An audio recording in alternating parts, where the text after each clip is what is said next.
Hello. Hello. I am sorry for the delay. I apologize. I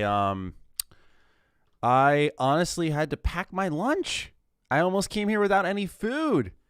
I was like, "Well, I need food. I'm going to be here for a while." So, I apologize for the delay. Let me just get the stream up over here on the lappy top.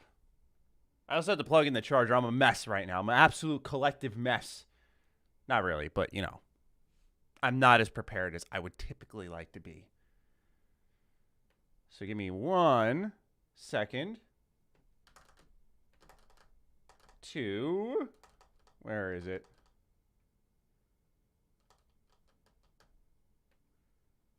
Bring up the stream chat. I want to talk to all of you.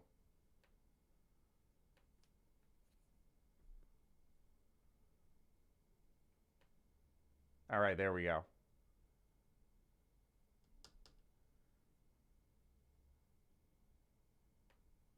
Get the viewer activity up. All right. Now we can chat. How's everyone doing? How are we feeling? And what are y'all looking forward to? No dark mode, you savage. I don't know why. I think the studio is in dark mode. Like it's on dark mode here in my laptop. It's dark mode at home. I don't know if I just never turned it on here. Obviously now it's a little too late because I'm sharing my screen. So if I went into my fucking YouTube studio, seeing a little love for Saints Row, Stalker 2 gameplay. Well, we saw some at E3. Halo. Yeah, keep your expectations within. Do you think we get 76 Expedition news today? I feel like they would have done that at QuakeCon. Because they haven't even released the Fallout Worlds thing yet. I played 76 for 4 hours straight last night. I ain't gonna front. I had a decent time. Part of it is I'm so fucking thirsty. I am so thirsty. Your boy needs some Fallout in his life. But I don't think we're gonna get Expeditions. I think that would have been at the what's it called? At QuakeCon.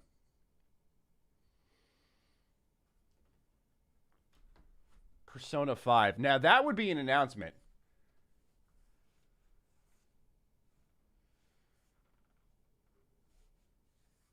Is there any chance we'll be seeing a Starfield trailer?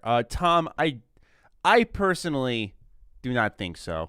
They said 2021. So, I think I'm going to say this a lot, by the way, so prepare yourselves because I know people are going to come in and be like, yo, Matty, what are you looking forward to? I'll have to repeat it because I want to make sure everyone's up to date on my predictions. The Gunk, I know, is definitely ain't showing off, but that was a prediction for me beforehand. I think we're going to see Crossfire X campaign release date. I think we're going to see, is it Runic or Tunic? I think it's Runic. Whatever ends with Nick. We're going to get that release date, I think. I do like the Persona hype in chat. I am a big fan of that. My bold prediction for this show, because I think they're going to have at least one big announcement, right? This isn't like a follow-up to Xbox E3. I think their big announcement, hear me out, is going to be day one, Battlefield 2042. Okay? It is Tunic. Thank you. The reason I say that is because when you look at Call of Duty, you can perform the best isolation strategy of all time on them right now. They came out later. They're weaker. Activision wasn't even on the box or whatever. Like they are in such a weak position. You've got Halo. It's going to be free to play. Even with the disappointing news about co-op and Forge, Halo's going to dominate this fall, I think. At least in the multiplayer space. I don't know about like people buying it in the campaign and all that stuff because now it's looking more and more like a dry package. But you get Battlefield 2042 day one, and now you have isolated Call of Duty. Why would you buy COD? Like, that's the question. Eventually, you have just added free-to-play Halo and Battlefield 2042 within, like, the same month window. If I wanted a multiplayer fix, one of those two would do the trick. Just my take. That's my take for big announcements for Game Pass.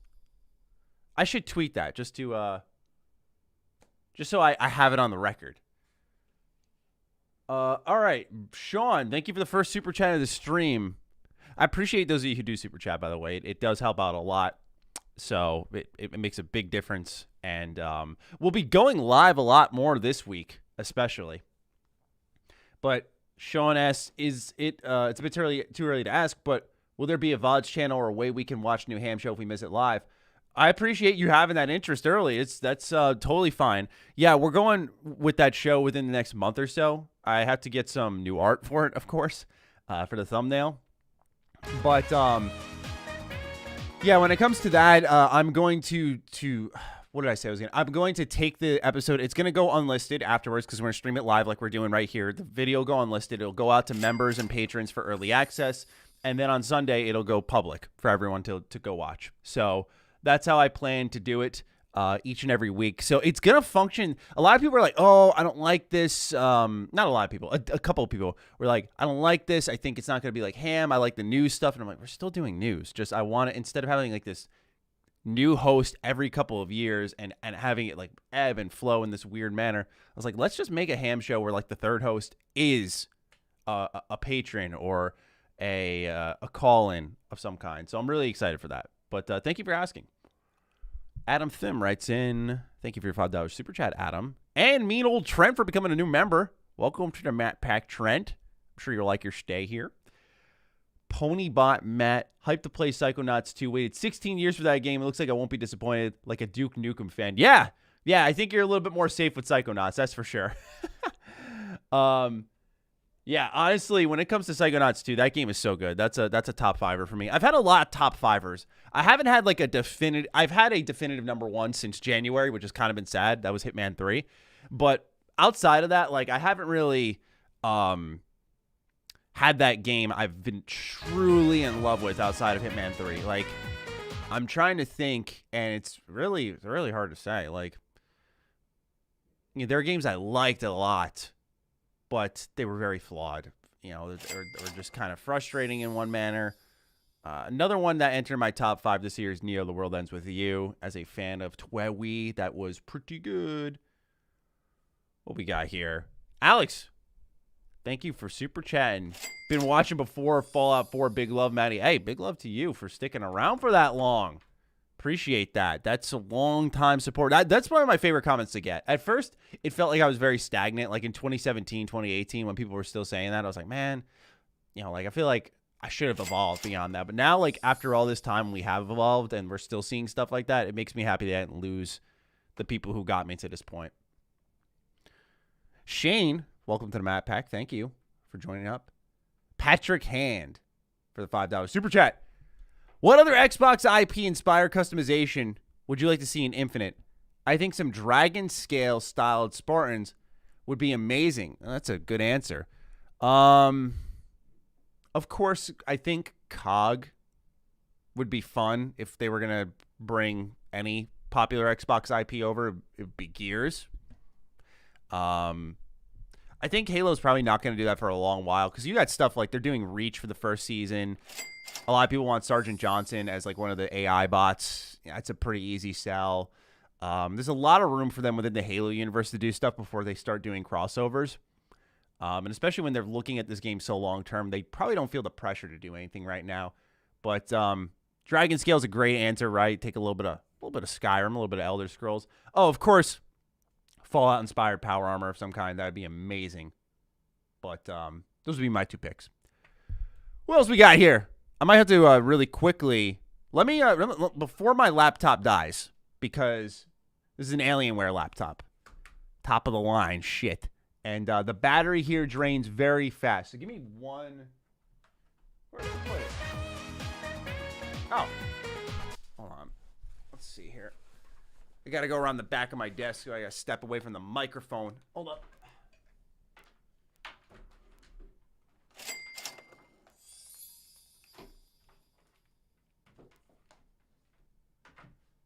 Lay it on top of the record player. All right. And then, this is what I do every day.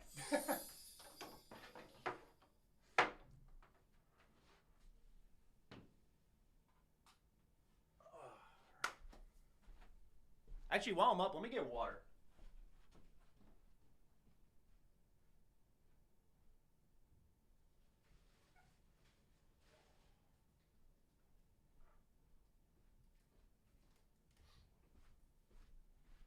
All right. Apologies for that. Let's see what we got here. Chris Furno, you are our next super chat. Oh my gosh, everything's everywhere. What is happening? I might keep the headphones off. I wear them enough. Are you content with Game Pass releases until next E3, or do you feel the current releases fall into Game Pass fodder narrative? What would you like to see added? I want to see Xbox get a big game. Now that Matty's GPU fund is complete, can we get a new fund for better lights? Yeah, right. Look, the light back here, I don't know if it's going to show on the webcam, but the light back here is like not even turning on. There's some kinks with this office that I'm not crazy about, but it's a really good space for me to be in at times. Anyway, as I was saying to Chris, I'd love to see Xbox get a game that's like a for sure great high seller. What I mean by that is like Back 4 Blood is that it's not in between. Like, it's a legitimately good game, but I don't know how well it's gonna sell. It's it's by the folks that made Evolve Turtle Rock, and they sort of failed last time, and the player base died off, and they didn't really support it much. And so I want to see them get something like a Battlefield 2042, right? Like, I want to see them get a game that is going to sell well, but they are like determined enough to save you money. Like, that to me would speak a lot. That would say a lot, and that'd be obviously very exciting. Anyway, beyond that, I am happy with the Game Pass offerings. I think they've done a really good job with indies. Indies has been, I think, really, really important. I think this has been when you look at 12 minutes, love it or hate it. I've seen a lot of hate for it online, which I thought was kind of weird.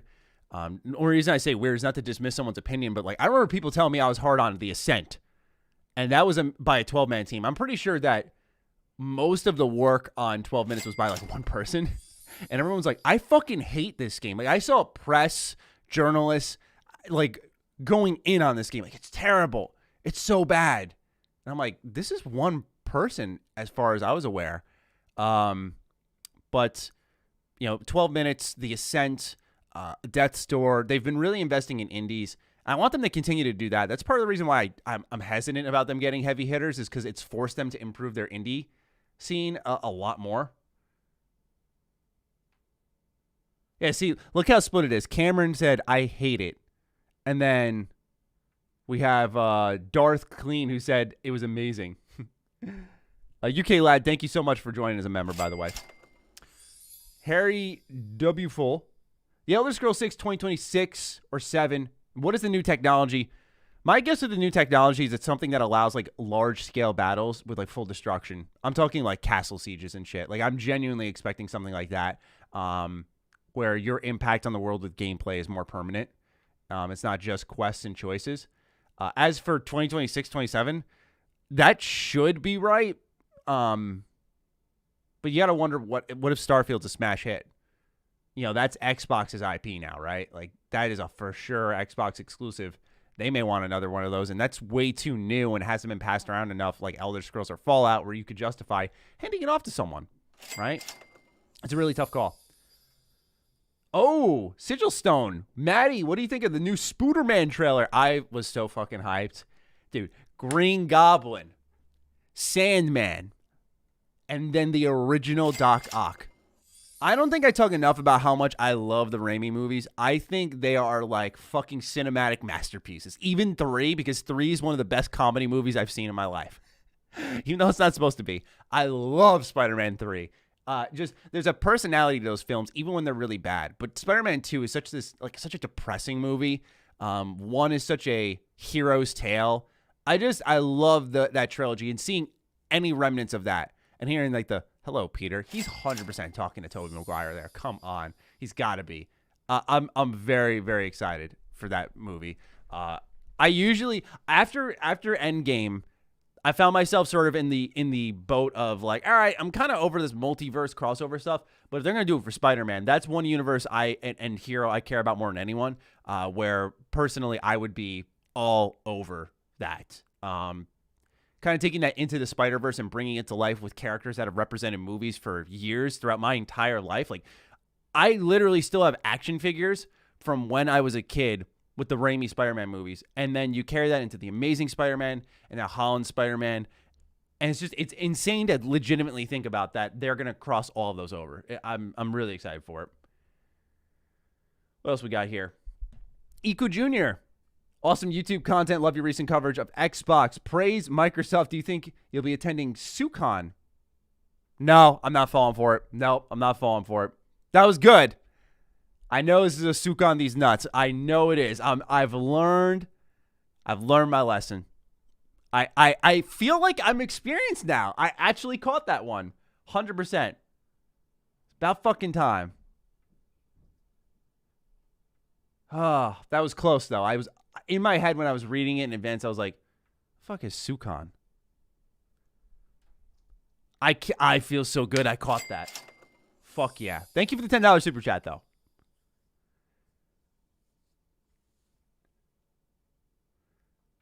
All right, Alex Thompson, thank you for the super chat. Think we'll see anything Fable related? You've never been stagnant, by the way. Always enjoyed your content and take on things. Thank you. Appreciate that. No, I don't think we're going to see Fable. I think Fable's next E3. I think that's the earliest we see it. Fable's a 2023 game from what the reports are. So I personally haven't been told this, just based off reputable sources who have reported this. It seems like Fable will be 2023. And if that is the case, then I don't know why they showed off here. Trevor, Mr. House Jr., $20 super chat. Wow, thank you. Our largest of the day. Oh, are we talking about longtime supporters? 2012, 2013, baby, man. If things change for the better, glad to have been with you since. Mr. House Jr., thank you, man. Yeah, that is some long-time support. God bless. That is 2012, 2013 is wild to think about because that's like, that was the infancy of the channel, right? That was like right after we were doing Fear 3 Let's Play. So that I had to be like, I got to math real quick. Yeah, I was like 15 at the time, so you saw some wild shit, Mr. House. Nick Keller, thank you for the $10 super chat. Appreciate what you do. I appreciate you for just hanging out. Let's keep going. Let's keep firing through these. Appreciate really everyone just taking the time to super chat and show some love. What's going on, Furry Purple Haze? Thank you for tuning in as always. Hey, Matty, I think you got a YouTube notification. Yeah, maybe a little bit. Do you think Xbox will ever create a family plan for Game Pass for multiple accounts to use on one Game Pass membership? That's a great question, Connor. I think it's something they need to do, but I don't think they will. I shouldn't even say need to. I don't know. Does Netflix and all these... I know Disney Plus does, right? You can put multiple users under the same account. I think they want to grow the service first. I think that's like a step that they need to make later on because they need as many subscribers. They don't need to like chop their subscribers because families are getting one thing. Like they need to grow it where people are in and then condense it. So those true numbers are even stronger. But it's a really good thought that I think they have to have considered at some point. Brumosaurus writes in, thank you for the $5 super chat. Hey, Matty, just want to say I really like your content. Also, can I get a big happy birthday to my little vault boy, Parker? He just turned 1. Oh, that's awesome. Hey, happy birthday, Parker. You know, record this moment, Brumosaurus, right? Like, one day you'll get to show him this. Be like, Mr. Matty wished you a birthday, and you had no idea what the fuck was going on. But now that you're cognizant of things around you, you can see this man, this awesome, beautiful man has wished you a happy birthday. And then there'll be a special connection there. What do we got here? Robert Slade. $5 super chat. Do you expect to see Final Fantasy VII Remake coming to Xbox anytime soon? PC for sure, but I'm still skeptical on Xbox given 16's exclusivity lasting a while. I was literally going to say that. That's the one thing, pardon me. That's the one thing that's holding me back from saying, like, yeah, we're definitely going to see Final Fantasy VII Remake on Xbox because I was very convinced that was going to come early on in the year when Square Enix was really warming up the Game Pass, right? We saw Octopath Traveler and Outriders day one. We saw the growth of that. And I felt like, okay, it's been over a year now. Like, here's a good time to do something with Final Fantasy on Xbox. There's a lot of Final Fantasy games there, but 7 Remake is a pretty substantial omission. And Xbox really has managed to get a lot of JRPGs. You know, they got Kingdom Hearts now. They got Dragon Quest. They need to get Persona. But, like, they're starting to hit some of the marks. And I still think there is a long way to go. And, like, that is one of them. Final Fantasy VII Remake is one of them where those who are exclusive to Xbox and PC are just kind of stranded. And it's an amazing game in a lot of ways. Also with Intergrade, I think Intergrade extended whatever deal Square had in place. And with Final Fantasy 16, I do look at that and think to myself, you know, it's clear as day, like they have paid to keep Final Fantasy relevant with PlayStation, which I guess kind of makes sense with how things developed for the series early on. Chris Ferno, $2 super chats due to people having varying expectations. I'm assuming that's about 12 minutes, which would make a lot of sense. Jordan, $5 super chat. I saw the new Spider-Man trailer and fangirled hard when I saw Alfred Molina. Are you a Defoe Goblin or a Molina Doc Ock fan? Yeah, I'm a fan of both. I mean, I know a lot of people are like iffy on Defoe as Goblin. I thought he was pretty good. Just kind of psychopathic in a way. Once again, just that era of like, you know, who's this Tobey Maguire guy? And like, oh, Willem Dafoe, I know him. I love those types of movies. It's just like you can feel how almost B tier it was in a way. But Molina's probably the one that, you know, that I like the most. Just that is an iconic villain performance as far as I'm concerned. Just lots of great lines that that resonate years later. And, you know, there's actual emotional connection built between Toby and Alfred or whatever, you know, you get what I'm saying, Peter Parker. And, yeah, that would probably be my pick of the two. All right, so Edward King's got some predictions. Release dates for Halo, Scorn, The Gunk, Bright Memory, Infinite, and Crossfire X. Also maybe some big Game Pass announcements. I think that sounds about right. I'm curious what the big Game Pass announcements will be. Why'd I stop streaming on Twitch? A couple things. Viewership was kind of low. It was tough to get that going. And when I honestly, like, it's been more fun and more sporadic here, which has been good.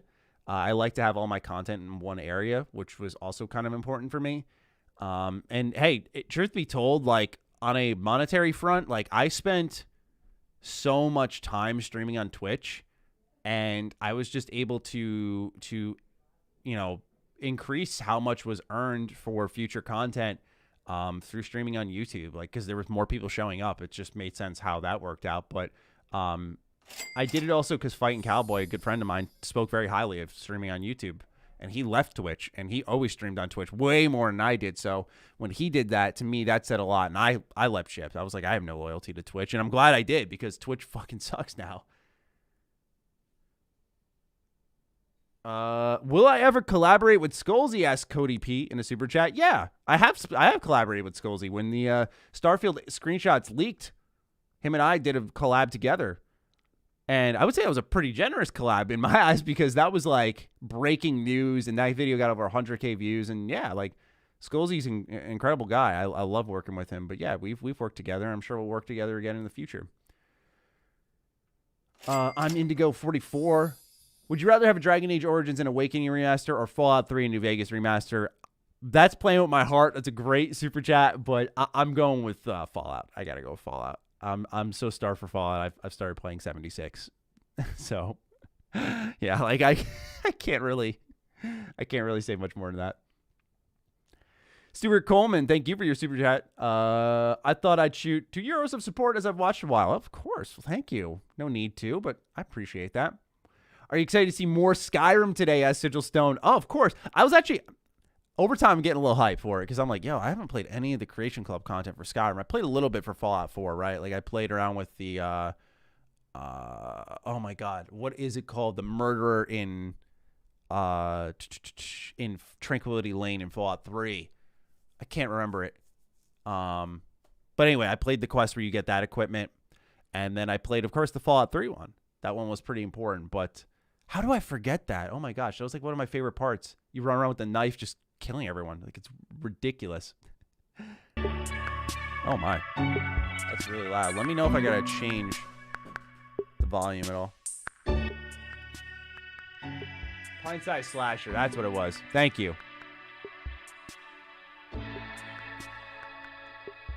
Let's put this on theater mode for now. We'll full screen it when it starts.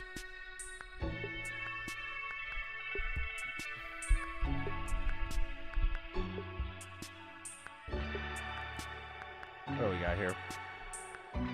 Bit of substance to Skyrim Rare Weapon series. Love your content. Keep doing what you do, especially the background music. Never stop that. Hey, my pleasure. I love picking out the background music for my videos. I think it's like one of my favorite parts of making a video is like, you know, what's going to like get people kind of hype when they hear it. They're like, or, oh, I remember this, or hey, what is this?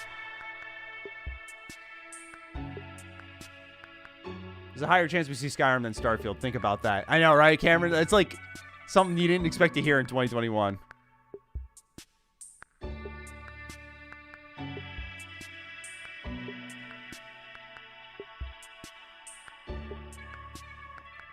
I kind of like this this beat that they're playing. I'm a fan. Let me crank this up just a little bit.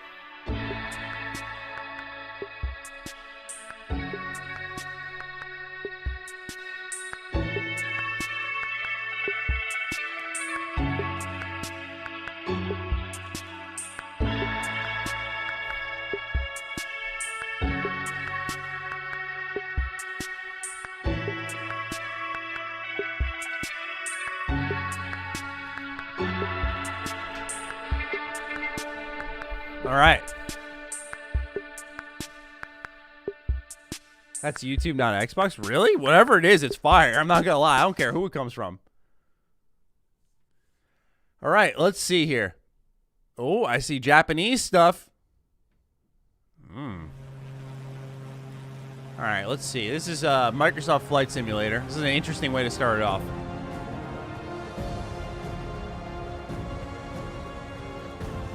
This is a game I gotta download and try.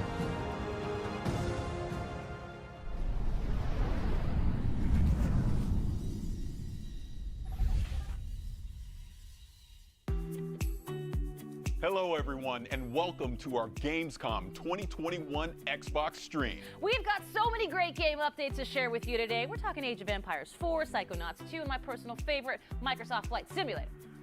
Later on, we'll take an extended look at Forza Horizon 5. There's so much going into this, and Playground Games' vision of Mexico is muy bonito. And we'll be getting our first look at the cover car for the game, Paris. I got $5 on it being one of those electric scooters that you see piled up on the sidewalk.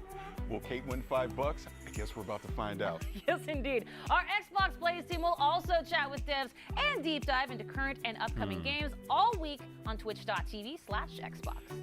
Let's get started with Techland and their upcoming zombie parkour sequel, Dying Light 2. Techland? Okay. All right, I'm actually low-key excited for this game. Its delays have me worried. I am Timon Smektawa, Dying Light 2 lead game designer, and this is David Lubryka, animation director. Hi. We can't wait until December 7th to finally give you Dying Light 2 Stay Human, the game we have been working on really hard for the last few years. We're hoping the gameplay video you're about to watch will give you a foretaste of parkour and combat systems waiting for you in the game. And we are just about to enter the city, fighting our way through its brutal and dangerous streets. Though, as you will see in a moment, there are plenty of things you can use to your advantage. So watch closely, look for special combat and parkour moves, and check out how with just a bit of creativity you can played combine the Age two. of Empire 4 Ready? closed beta. It was meh. Go. Oh, that sucks to hear. Sometimes I wonder what this city looked like before all this. This game has so much Probably potential. like many others. People had their ambitions, plans, lives. Now it's all gone. The virus started it, but it was the people who made the world the way it is. This city, Villador. They tell me they had a vision. They had hope. But soon, one vision broke into many different ones.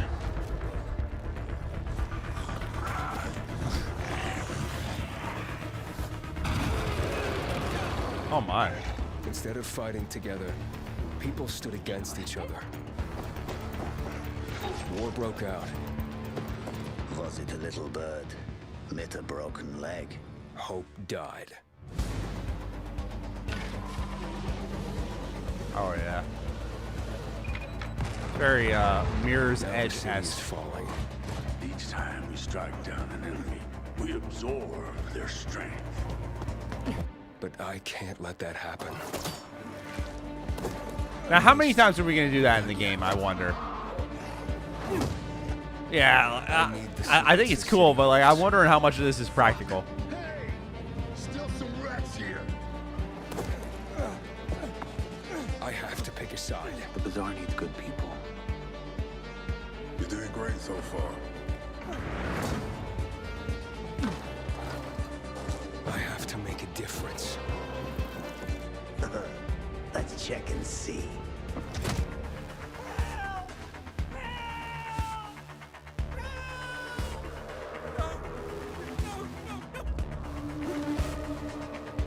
I mean, he's jumping off a Great building. change. I was going to say, like, he's got to have something Small ready. Gestures.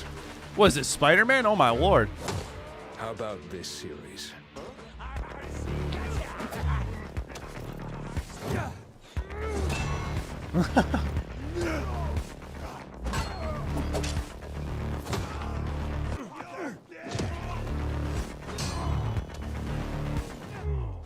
Oh, my gosh. This is wild.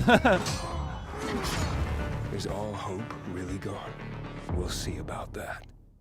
Well, that was an exciting trip, wasn't it? They didn't Timo? show any of the choices. Did you notice Interesting. those bandits in medieval-like armor passing by skyscrapers, banks, and large billboards?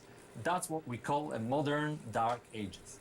And it's a very unique design, one very important for the plot of Dying Light 2. But there's another thing that stood out to me, all those parkour moves that you and your team has I'm put so tired of much zombie effort games. into. Techland plops another zombie all you need game. is a few Dying thousand Light of 2? animations, I know, cooperation right? with professional traces, I mean, mock-up sessions, Dying Light and is probably the only invaluable series that help can win from people David over Bell, right now. whose face and moves players Outside will of see in Back the 4 game, Blood. by the way. When it comes to No, zombies. yes, right. And we've got twice the number of parkour moves I think people are generally compared to the tired. first Like, game, Nazi and Zombie we are Army showing some is of them one. in this trailer. Or The is it Vault Nazi Zombie? Kicks No, it's being Zombie the Army most for important Sniper to Elite me series. Personally, it brings a whole new fighting style that's into not the as game. relevant, The I don't player think. can stagger an enemy and use them to perform further attacks. For example, by rebounding from their bodies, jumping of them onto other Is this foes, one full and so co-op on. like the other I one? think we captured the movement really well and made it quite simple for the players to perform. I can't wait for them to try it out and tell for themselves how much they loved it. It's definitely going to be useful. The city's buildings are higher than anything we have done before, improving its verticality. Players State will of need Decay, to find World a War way Z. to reach State of those Decay isn't tall really that popular skyscrapers though. and other Actually, I shouldn't say that. It's got a challenging high spots player too. count because of Then Game it's Pass. good we But scattered some helpers around. I like the think on a Paraglider, AAA level, which can support is more players so what I in was both looking at. parkouring and combat. Exactly, and it's gonna do great, especially in fights against humans, which are more frequent and important co-op? than in Dying Light Ooh. 1. It's been over 20 years since the events from the first game, so people adjusted. They are much bolder now, at least during the day. And they are more vicious too. And I think that's a great summary of this discussion. Pre-order Dying Light 2 and explore its vast, complex world on December 7th. Thanks, David. Thank you.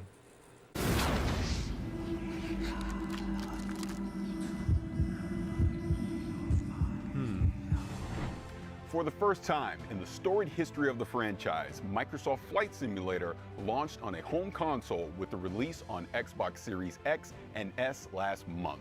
Reviewers and gamers alike were blown away by how well the stunning visuals and the depth of the simulation translated to the console, and that's why I'm extremely honored to welcome the head of Microsoft Flight Simulator. Middle York part, Newman, to Matt, the makes stream. Matty look like York, a thank you for suave being Leo here. DiCaprio. The Hey, last I'll time take we it. I met hate was how at my the hair looks Xbox right now. I'm Game getting it cut Showcase, and it on was getting ready Friday? to come out on console. Yeah, I How think was that? Friday It afternoon. went So great. I cannot As you wait said, the to reaction get it to the shaped. Xbox console launch was It'd be so nice was because really one part of just my I got my hair amazing. cut in Both from part, Xbox gamers and so from the press it grew have out been a ton. so So one gracious part of my with hair their is just feedback. way longer than the other I side. don't know It if you looks know, horrible. but I hate it. Flight Simulator is But I one of appreciate the it. Thank highest you. rated games on Xbox this year, which I think is just great validation that the translation of the simulation to the console has really worked well.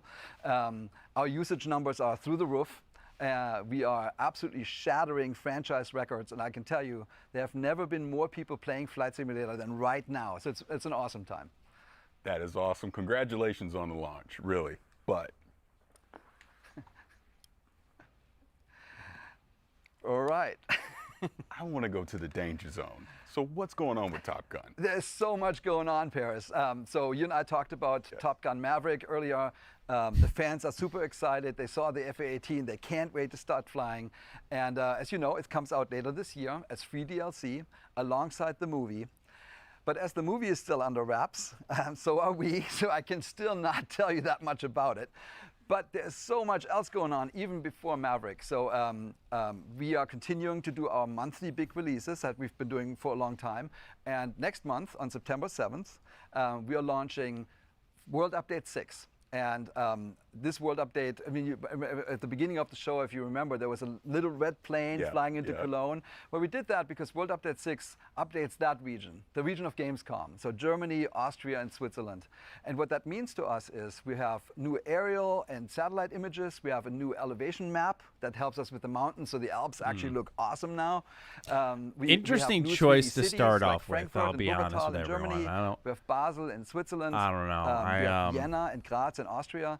And don't think and those everyone's cities look itching to just hear about amazing. Flight Simulator, but They it's have just like me. 7 centimeters resolution, and it's That awesome. is bad game. But we want to celebrate the entire region, so we kinda picked surprised as a 100 starter. of the most scenic places, the most famous landmarks, and we call those POIs, and we sort of spread them throughout the simulation, and we also added airports. We did Lübeck and Stuttgart in Germany, and Klagenfurt in Austria, and St. Gallen in Switzerland, and what it ties it all together is missions. We're having new discovery flights, we have new landing challenges, and we have new sort of tours of the country. So they fly you around all the awesome looking places and really celebrate the beauty of this region of Earth.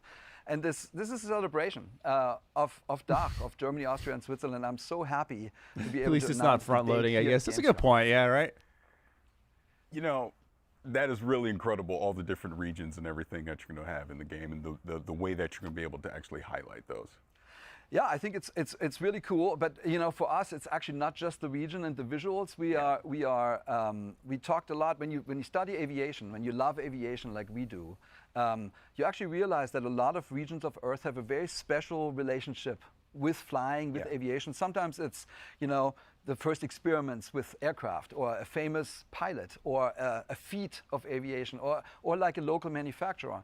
So we thought to ourselves, why do we not use these world updates to celebrate the planes? So we are announcing a new series. We call them Local Legends.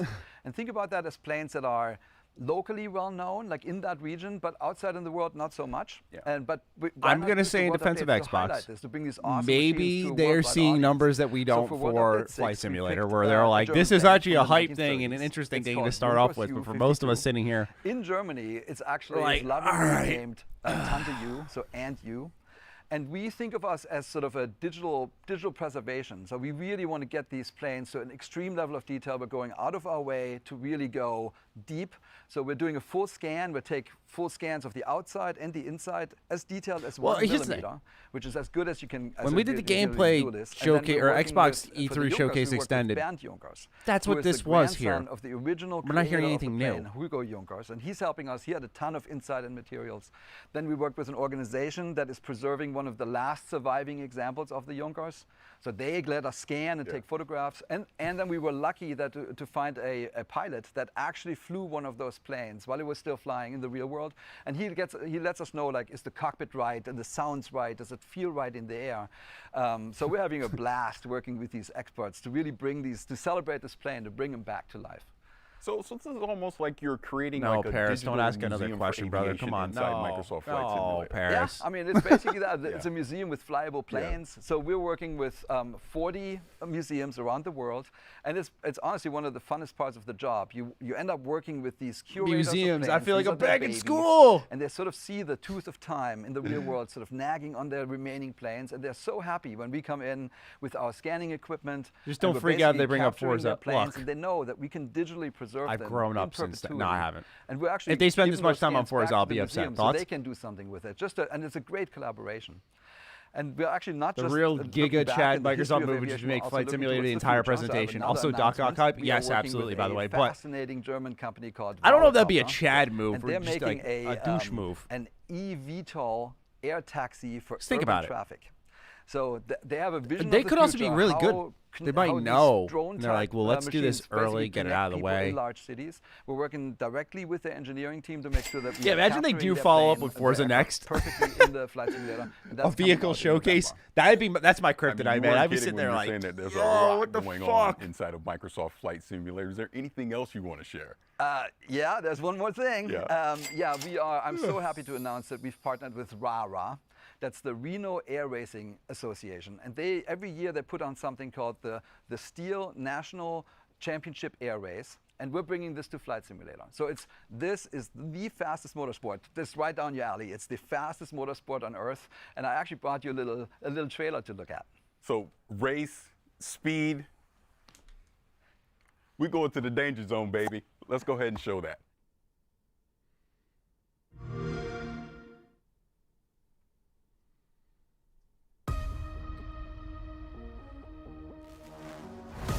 All right. Racing in Microsoft Flight Simulator is not something I expected, so I'm going to watch this with an open mind.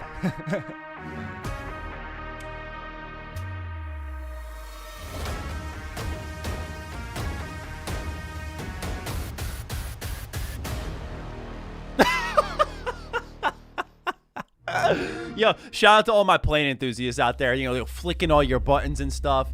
You're probably sitting there like, yo, this is sick. You know I like going fast, and you know I love being in the danger zone. When is this coming out? Man, these planes, they fly 500 miles, faster than 500 miles an hour, 50 to 250 feet above the ground. So you are definitely going to be in the danger zone. I mean, without going into too much detail, this Reno Air Race is actually the largest expansion we have since we launched imagine being Flight a Simulator. plane It's not enthusiast. just because we scanned all the famous race You're planes excited of the world. for There's this. lots of them. This is also the first I'm time that you teasing, can by the way, basically before race anyone tries to against take it your out of friends and context. pilots across the planet. And so a competitive multiplayer is coming to Microsoft Flight Simulator, and that will definitely test your pilot skills. And you ask, when is it coming out? This is coming out this fall, so it's right around the corner. That's good. Oh, that is That's good. fantastic. And you know I have the need for speed, so I can't wait to get my hands on this and participate in some of these air races. Awesome, man. We got you covered. All right, thank you. If going fast on the ground is more your speed, keep an eye out for an extended look at Forza Horizon 5 later on in the stream. Okay. We'll also talk with Wasteland 3's game thought he was director about to do- about the game's next big DLC. Oh! But first, if you're an Xbox Game Pass subscriber, we have some great news for you. Oh, shit. All right. This is the rebound right here. Humble Games. All right. All right, that was dodge one was.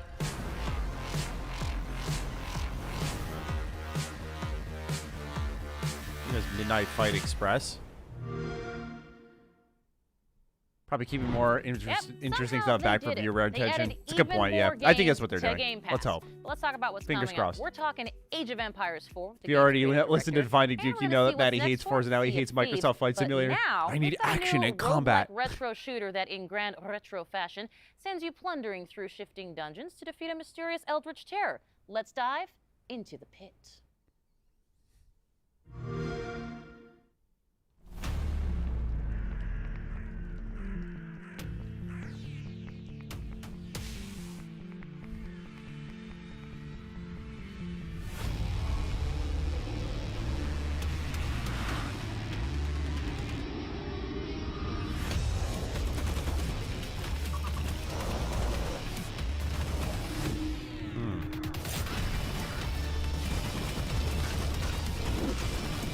I don't know, there's something about the hand going like this that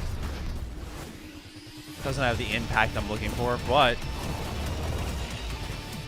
that's not bad.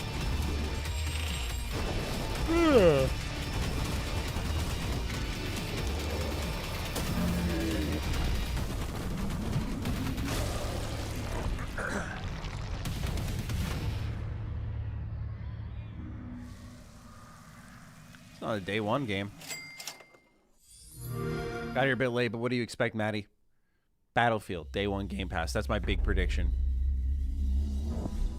Well, I am here with creative director of World's Edge, Adam Eisgren. And Adam, I'm so excited to talk Age 4, of course, because you've brought something a little different and very special today. Yeah, I have. So, so far we've been showing everyone kind of what Age looks like from in the game, when you're playing it. You've gotten to see a lot of footage of that, and we've also shown a little bit of our campaigns, right, through when we unveiled the 100 Years War and showed Joan of Arc. But we have yet another way for the video. in Age of Empires 4 that we're kind of bringing history to life that we haven't talked about yet. See, you do this to me. You put me in suspense. I want to know more, so let's go with it. Well, let's hear more. Okay, wait, you get 1 moment of suspense. Okay, that's enough. So, what we brought today that's enough. is we have these wonderful little videos that we've created that are interspersed amongst the campaign, and they're about 3 to 5 minutes each.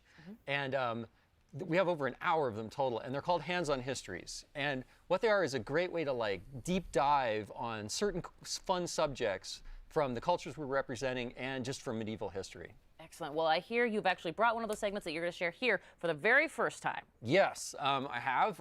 We are going to show you the segment on one of the most popular units from Age of Empires franchise and a fan favorite, the Trebuchet. Excellent. Well, this I got to see. Let's take a look. A counterweight trebuchet. I'm pretty excited about this game. Oh, they're showing a real The trebuchet. king of all siege engines. A catapult capable of smashing down castle walls from great distances.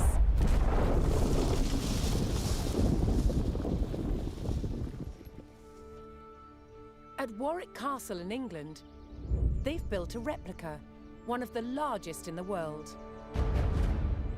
Originating in 7th century China, by the 13th century, trebuchets had evolved into devastatingly powerful weapons. Such a simple design, but so effective. It has several key features. Bro, Microsoft's getting me a fucking history lesson between... And a sling. Hold the projectile I feel like I'm back lever. in school, bro. To prime, the 6-ton weight is raised using tread wheels. So this is one of the wheels, one of 2 that's attached to an axle. I actually feel like I'm back in school, like a little documentary on trebuchet. It's based on Let's muscle talk a little power bit alone. about Microsoft Flight Simulator and how fast planes go. Projectile as far as possible Stuff I'll is never making sure that use. this end of the arm is moving as fast as possible. So once that weight drops, it really sends this point of the arm moving at its highest velocity. This was done by positioning the pivot close to the counterweight and by launching the projectile from a sling. When released, the sling whips round, vastly increasing the launch speed. Now imagine they show the Trebuchets were game. carefully aimed, like modern guns. In order to weaken the castle walls or even breach them, you had to make sure that the projectiles Oops. hit the same spot Sorry. every single time. Normally, I feel bad, right? Like, normally I sit here and feel like, maybe I'm bitching too much, but they're not even showing the games. I mean, come on. To achieve this, masons used a gauge. Now I'm going to load this projectile into the sling. Oh, this one must weigh about 25 kilograms, but some projectiles can get Wait up on to the day Microsoft teaches me 150 my taxes. kilograms. Yo, I The mean, weight hey, if they did that, I'm open and ready, right? How can I maximize how much money I have brought Trebuchets home, were also Microsoft? I mean, used teach me to that. throw burning tar, beehives, even dead bodies. Anything to cause maximum distress This is to the fucking enemy. hilarious.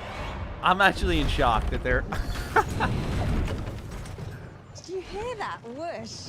This is what I expected from the gameplay It showcase, was the right? counterweight Like, this is what I trebuchet's expected for lethal that. combination For of Gamescom, though, power I'm and kind of surprised. accuracy that made it the ultimate medieval siege weapon. Oh, it's a video game? I'm going to say trebuchet. Don't care, because that is awesome and remarkably unique, something you don't see in games very often. Yeah, so, one of the things when we were looking at what we were going to do with Age of Empires 4, there's a phrase I'm really fond of, which is, history is only as interesting as the people who taught it to you. And you could say that about any subject, really, right? But I think the great thing is when you have someone that's so enthusiastic and passionate about history, it really comes across. And we wanted to be that kind of teacher for history.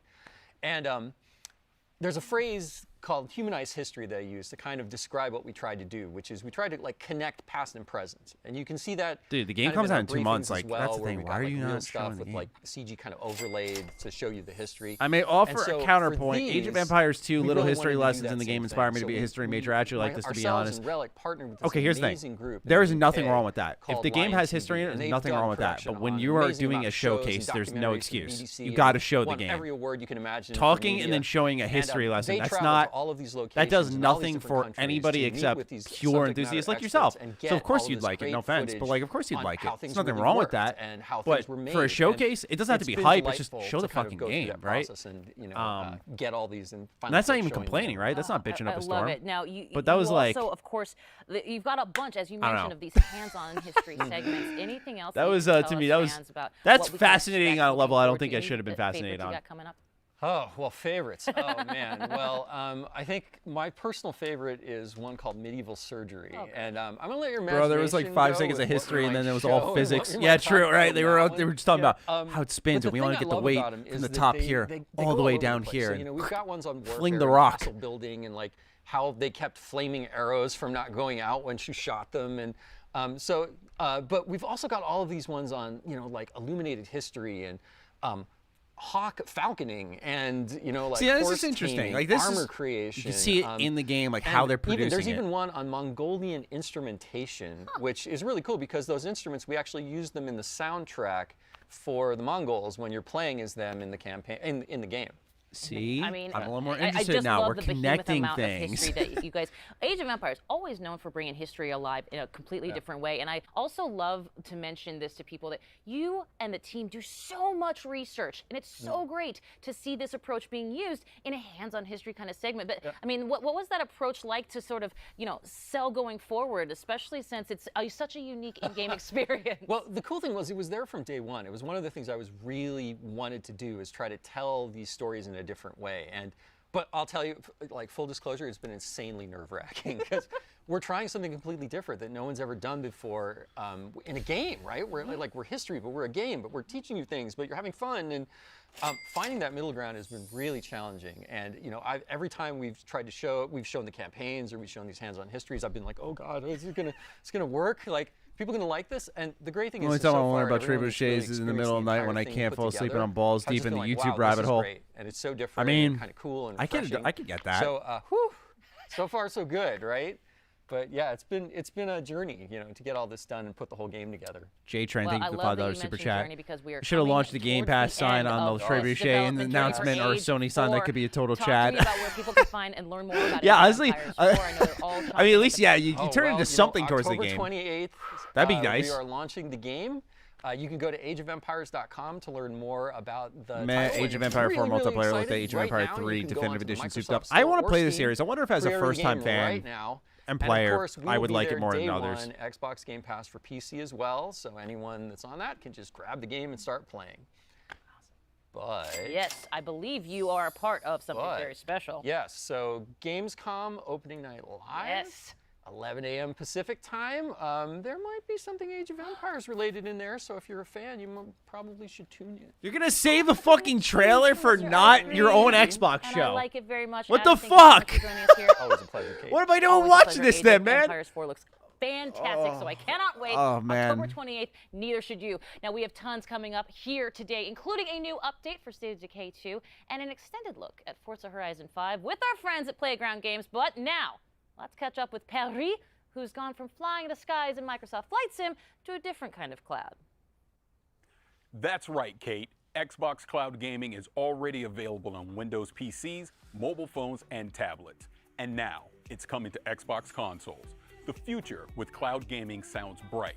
No waiting to install, no running out of hard drive space, no waiting to patch, and no buying a new console just to play with your friends. See how the vision of cloud gaming will bring people together without barriers. So when I think about cloud and when I think about gaming, those two things together to me really show you the future, where you can pick up something and you can play it anywhere and you could do it quickly.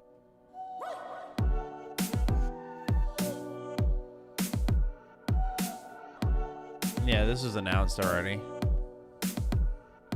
Cloud gaming is phenomenal. This is pretty great. I mean, that's pretty awesome. This actually looks so good. Games are large and you want to keep the ones that you know you love on your hard drive. Xbox Cloud Gaming is about being able to discover the new ones right away. It's super exciting that for our Game Pass Ultimate members, they will get to experience Xbox Cloud Gaming on whatever console they have. Cloud gaming is really about looking at how people play differently. I know me in particular, sometimes I just have 20 minutes. It should be as easy as finding the game that you look for on your console and just jumping right in. We're targeting 1080p at 60 frames per second. What's crazy about this is like the latency. This is the kind of stuff you Sarah, need with cloud Xbox gaming. gamer. 60 frames, that's actually very smooth. The process itself to get into cloud gaming feels like you're playing on console, right? You go, you find the game you want, you press play.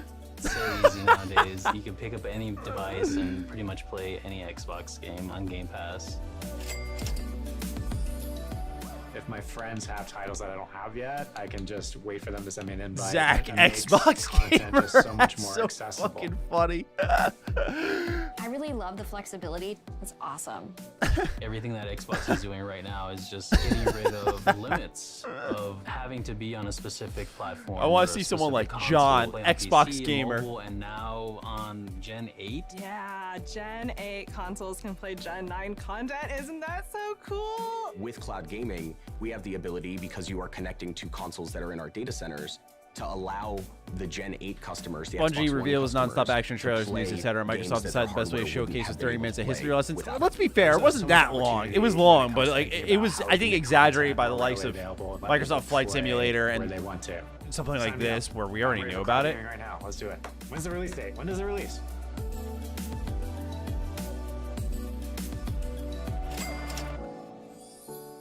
All right.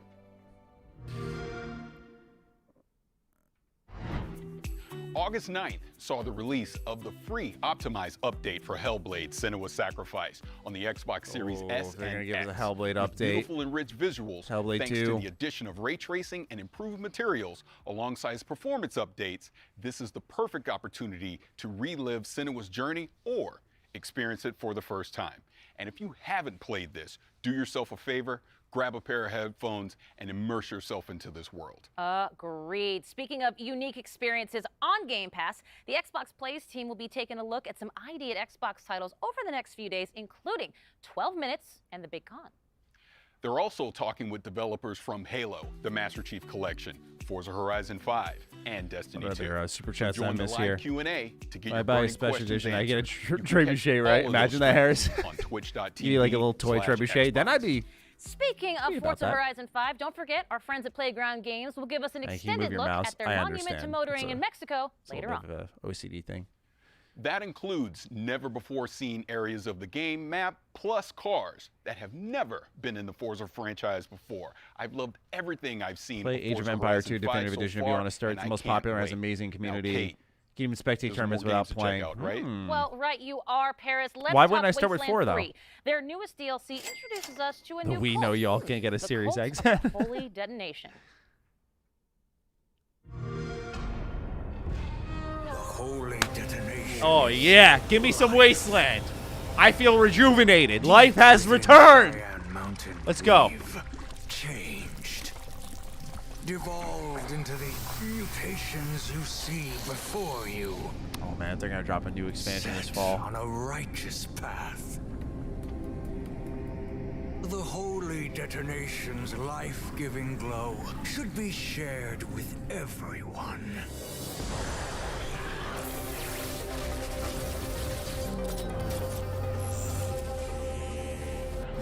May the light of the holy detonation purify you. Cult of the Holy Detonation. Oh, yeah. Let's go. Oh, yeah. Colorado Collection. Okay. Okay. Okay. I'm going to write that down.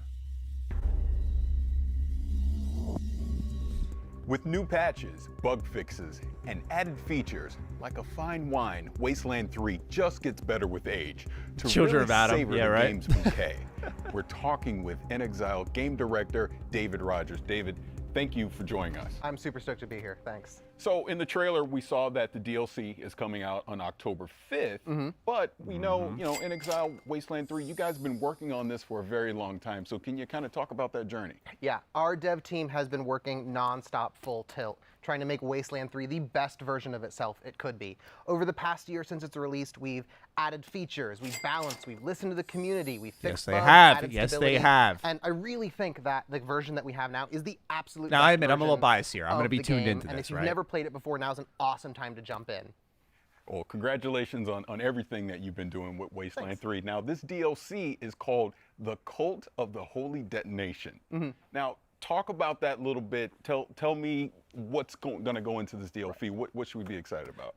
Right. So you've heard of Cheyenne Mountain, right? Yes. For those who haven't, Cheyenne Mountain is this top secret military complex buried deep in the heart of Cheyenne Mountain in the middle of Colorado. It's designed to outlast They're a showing nuclear gameplay. winter. In And Exile so when gets you hit level it. 16, They're old showing friend calls gameplay you of what and they're says, talking "Hey, I about." need your help securing this secret military base and all the secrets within. And as soon as you get there, you find two warring cults battling over supremacy, trying to take control of the Holy Detonation, which is this pre-war science experiment that they worship as a god. Yeah. And, you know, these cultists are insane, they're mutated, they've gone totally mad, and all they want to do is share the holy radiation with you and your entire ranger team. How generous. So, Age of Empire sounds 4 a on my lot Xbox cooler than Series some X of the via cool cloud idea since of it's doing PC it in only. the I'm not past, but sure. Because I don't this is think typical Xbox Wasteland doesn't fashion. We're support really gonna be keyboard able and to mouse get in there and controls, mix it so up, right? Right. So you and And your you ranger can't play with team a insert controller. yourself right smack dab in the middle of their holy war. Which, Give you know, Xbox what to make a could good go portion of their wrong? event And this unnecessarily is a boring. Wasteland Give game, so the you least decide interesting games a big everything. chunk of Choice and time. Yeah, let's see how consequences are quick this bread and is. butter. That'll be telling, and so right? you decide who lives, who dies, who gets screwed over, who takes charge. You're deciding the fate of the cults, the Holy Detonation, Cheyenne Mountain, and ultimately all of Colorado. This is really your game to craft and mold. That's awesome. So the last expansion was the Battle of Steeltown, right? Yeah. You had giant robots and things like that. So, you know, what are you going to do to actually top something like that from the last expansion? Right. So we wanted like returning players to find something that they could never find in another version or like in previous versions of Wasteland 3. And so we built this as a Wasteland style dungeon crawl. And in there you find this awesome mix of mystery, exploration. You're meeting these crazy cultists who have been locked in this like pre-war Tumor time door? capsule. The fuck? And some of the raddest boss battles we have ever been able to build in a Wasteland game. That's awesome. I want to get back to the crazy cultists, but talk to me about these big boss battles. I want to hear more about that. Right. So we took the best parts of Phoenix, Wasteland this combat is Wasteland and 3. breathed new life into it with objective-based combat, which are basically super rad boss battles. It's like so night and day when while they're talking, they show gameplay of like what they're talking about. Like this. It's not about killing, it's about getting the job done. And so now combat doesn't end until the mission is over. We send you on proper combat missions. You're in there breaking into prisons, rescuing POWs. You're disrupting these high-tech cultist rituals. You are splitting your fire team and coordinating like you never have had to before. Like everyone on your team has a job, and I really think this is going to take old players who know their ranger team like the back of their hands, and it's going to make them scratch their head and really have to rethink how they go about combat and making it new, exciting, and challenging in a like mentally in a way we haven't been able to really do before with just straight up murder combat. Now, Wasteland has a reputation for getting a little silly. Right. What are some of the weird characters we can expect in some of the story encounters we'll see in the game? Yeah, with Cult of the Holy Detonation, we really got to cut our devs loose and just let them be creative and fun and silly. Like In Exile's modus operandi is if we're like brainstorming and something makes us laugh, we just put it in the game. That's just how we do it, and we pick up the pieces afterwards. Because you want to make something that entertains us, and then we know if we're having fun, our fans are going to have fun along with us. And so we got to explore, like really letting you get deep into this like weird radiation cult, and let you interact with them and talk with them, and tell stories and like maybe even join them. Yeah. And so like for instance, one of the characters you meet, one of the first cultists you meet, is this slathering beast. He's got like claws and fangs and spikes jutting out, and he's drooling, but he's like the nicest guy in Cheyenne Mountain. Like you meet him and he's like, "Hey guys, you should like come in here and like soak up some of these rads. It'll be great." And he Sherpas you in and lets you meet the whole cult. And another one of my favorites is the Proteus. He's what you get if you took like 20 cultists and you like melted them into a big pile, kind of like I would do this with like a magnifying glass. I would like melt like army guys and like GI Joes into a big pile, and he's wet and sloppy. It's a little psychopathic, but anyway, go on. And he needs a translator supposedly, but he's like your #1 fan. And getting to build like this totally out there, wild, extreme character was a ton of fun to write for. It's a ton of fun to like explore like what makes this cult tick, and he's an absolute blast. Hell, even some of the weapons that you find in Cheyenne Mountain. Angelica, thank you for $5 super chat. They're devolved cultists. Like there's one guy, and he kind of devolved into this like vomiting bagpipe creature, and he has this real like Drew, thank you for $5 super chat as well.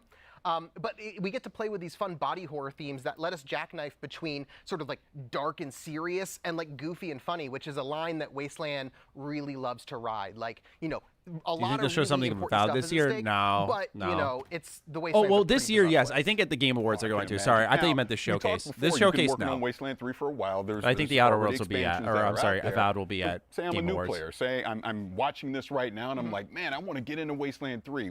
What would you suggest for new players wanting to get into this? And like I said at the top, like Wasteland is like the best version of itself right now because of all the work we put into it over the past year.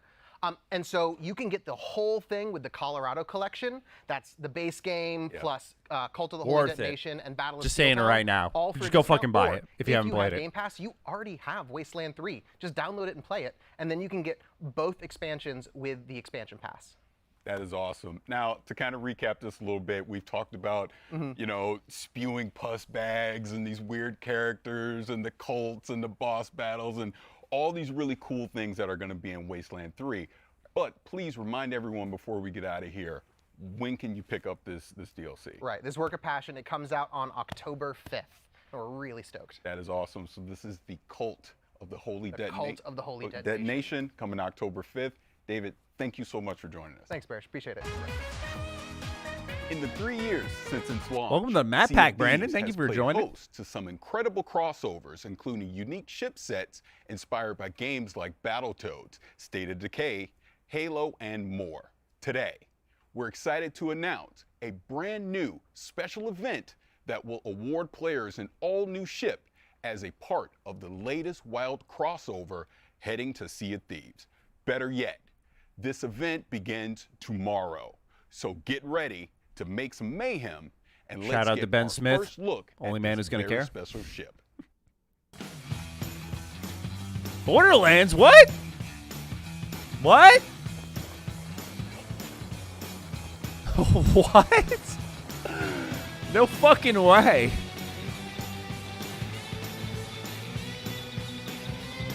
What?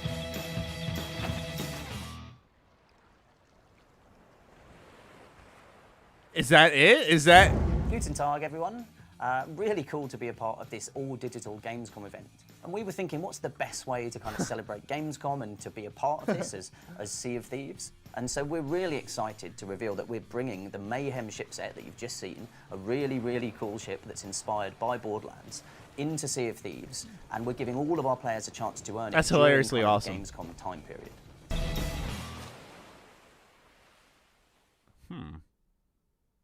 Wonder what else they're gonna tie in now.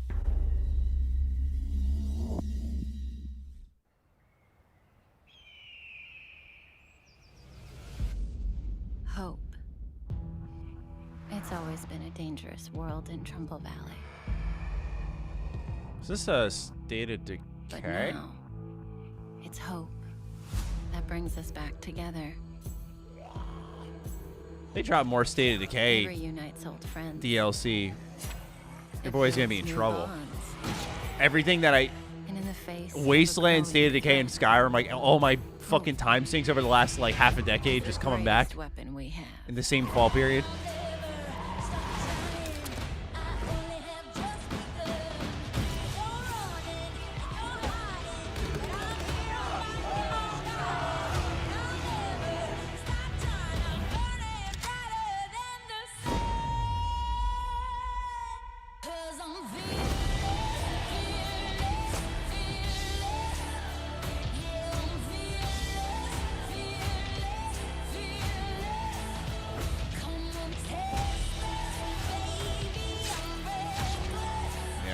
is going to be new content. Wow.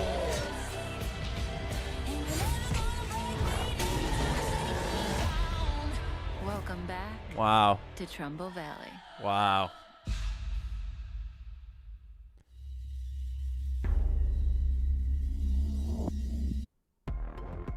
Well, just like zombies themselves, it seems everything old is new again in Is this copyrighted music? Yeah, it sounded it. it. Through this Undead update, Unfortunately. please join me in welcoming Undead Labs Director of Communications, Wanda Russell. Hello, Wanda. How are you? Hello, I'm great. It's great to be here. Talk about the Homecoming update releasing on September 1st.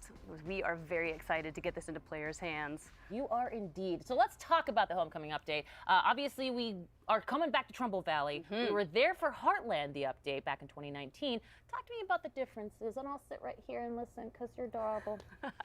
So Heartland is the story mode within the game, but it's a very linear, narrative-driven experience. You know, players couldn't move their communities there. So that's all changed with the Trumbull Valley map. It is the 5th core open world map. It's fully remastered, and it expands Wow, it's into the first 2 one from the territories game, that or are from the first completely game, right? inaccessible in Heartland. So players can return to Trumbull Valley with their communities, start new communities there. Or is that and Heartland? really I start think I'm mixing it up. It's exploring been a while since everything I played the new first map one. has to offer. So then, would Homecoming be a sequel then to Heartland? Yeah, exactly right. So the events in Heartland kind of play out. You see what happens in Trumbull Valley. So we think of it as the 3rd part of our Trumbull saga that began with the original State of Decay game, continued into Heartland, and now we see what has happened since then and what storylines might be coming to a close. So there is a lot for players I to never discover, liked State of a lot Decay of for its environmental story. storytelling I to always find. thought it's just a And, fun you know, fucking things game, have man. changed. It's so fun. This isn't the I'm so Trumbull happy they're Valley adding that more. players might remember. So that's going to be exciting. Interesting. Well, and anytime you expand something like Trumbull Valley, you just have to have a juggernaut of content, pun intended. Talk to me a little bit about what some of those things are that players can get in on here now in the expanded. Yeah, some of the chat's got to chill with the ton of negativity, new all right? content. When In they're fact, we're just doing something showing the unique game with and the Trumbull talking Valley about map. it, There are like, items there that you they're can going to only talk. find on that Expect map and that. nowhere Like else we in got to the game. calm down. Like, Including it's 12 okay new if you're passive upset. outfits, 10 But you new don't gotta very like cool jump to weapons. fucking We've weird got 6 new conclusions about these bases, people 2 new too. Like achievements for let's achievement let's hunters. keep it within the realm of And the on top games, of that, not the we are people adding hosting. the All right. game's 12th bounty pack. I don't So gotta that go will be full Mr. available, Daddy plays on you. from Come the on, don't bounty make me do that. brokers That's fucking across all weird. maps, and I have to say they are some of the coolest weapons I have ever seen go into the game. I'm so excited for people to find them. A juggernaut amount of content, and I don't care who Yes, sees that I second love pun it. of the day. That works out great. Well, let's talk about the State of Decay can community appreciate because that. it's absolutely an integral part to this entire franchise. And State of Decay being on Xbox Game Pass, how has that impacted the community? How has that impacted the game? Talk to me about those. It's been fantastic, and you know we have an amazing community. We love them so much. In fact, one of the reasons we're doing Trumbull Valley as a map is because it was one of the most requested features from the community, which also makes it very exciting for us to be able to say, we did it, you get it. And we have a major milestone that we're celebrating. State of Decay 2 has 10 million lifetime players. It could be a 10 good million skit. No, no, lifetime no. Hang your hat on that. I absolutely love All that. right, Really all right. beautiful. I probably should have said Incredible, Mr. amazing. Daddy plays. Congratulations to you and the entire team at Undead Labs, man. Y'all are Fantastic ridiculous. Work. I was just speaking of saying, Xbox Game Pass, let's let's bring give you down the deets one level more of time when it anger, comes to okay? Like the So beginning, update like the releases history lesson September sucked. 1st. It's a free I update for all agree. State of Decay 2 But owners when and they're security talking with like these Xbox last Game two, Pass. they're talking and showing the game Happy while they're talking. homecoming. That's fine. Thank you, Wonder, very much. That's fine in my pleasure. book. Now we move from Trumbull Valley to the Lost Valley of Akria. This mystical location trades zombies for ancient warrior clans, forgotten temples of long-dead god kings, and a healthy dose of hack and slash. All this awaits in Stray Blade.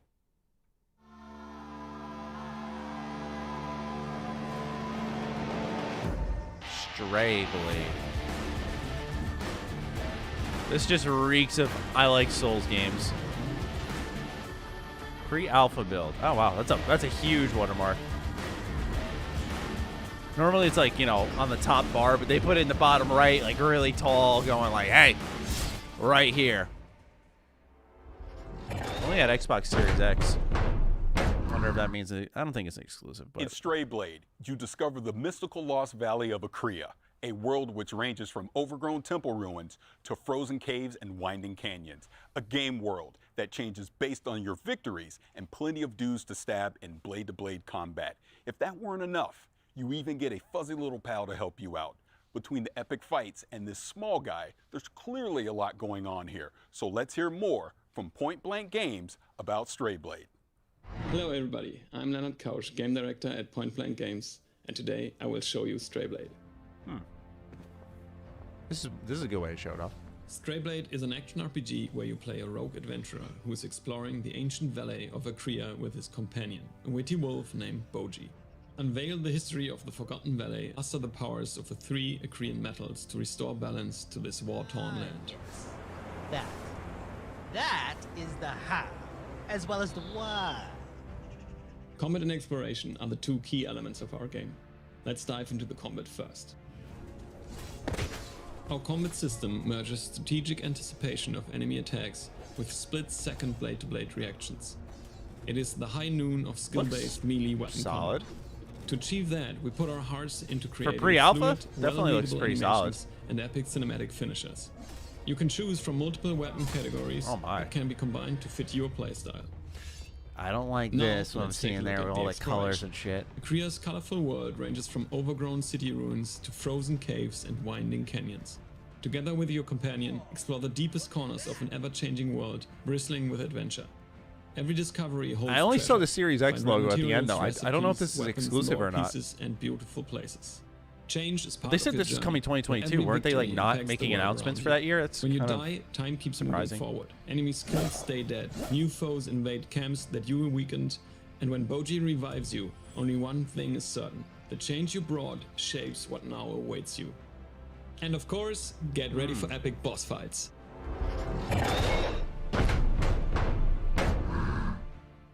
We hope you enjoyed the first look at Strayblade, which will be out next year. And keep an eye on our social media channels for more information. See, it says only Series X. I mean, it could just because it's shown at Xbox Showcase, but Next up, one of the most unique games finally comes to Xbox. Yeah, unique. As in, my evil twin murdered 4 of my husbands because they secretly are in love with me. Unique. In case that didn't tip you off, we're talking about Crusader Kings 3, the medieval grand strategy and role-playing game that has you trying to defend your royal line from those that would conquer your kingdom, and evil twins apparently. Yeah. It's coming to Xbox as an adaptation, not a direct port, meaning that the UI and controls have been refined to bring that grand strategy experience to a controller. oh, chat's hype for. Not to I didn't know mention this was bringing the a grand surprise. strategy experience to my comfy living room couch. We'll all be ruling from I'm our glad thrones chat's hyped soon about enough. this. Check Awesome. out Crusader Kings 3 now, coming to Xbox consoles. Coming to consoles, okay.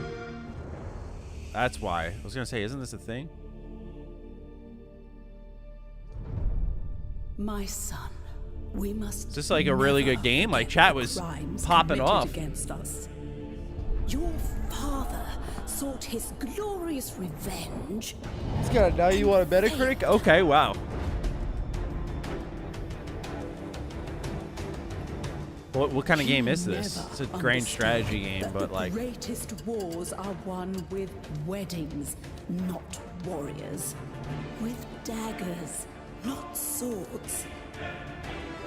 So this, what's the difference between like this and Civilization, right? Like I genuinely have to ask that. Small-minded measure success across the span of a single life. The real game is played across generations. You see, real strategy. It's like Total requires War, okay. cunning. Y'all got me interested. Like chat popped off immediately when they saw that. It's real time. Wow, cool. I mean, yeah, you guys got me excited.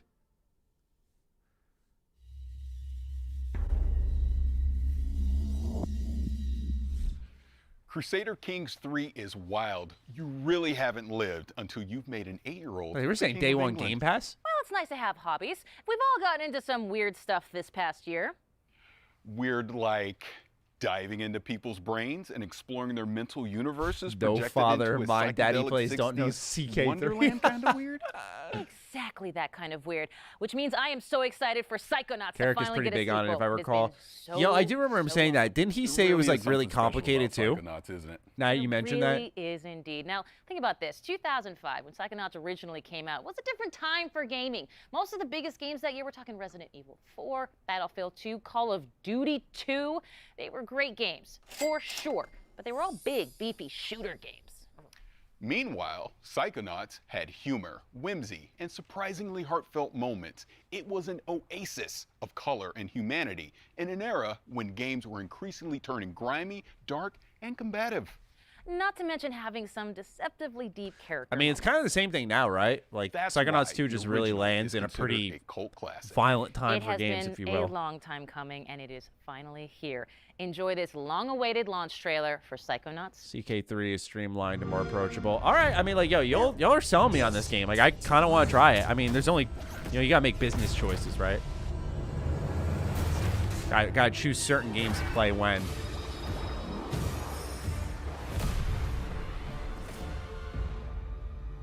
This game's amazing, by the way. If y'all are Game Pass subscribers and you're into 3D platformers, like the themes and the story and the acting and the animation, like, it's so good. First day on the job. Get ready, Rasputin.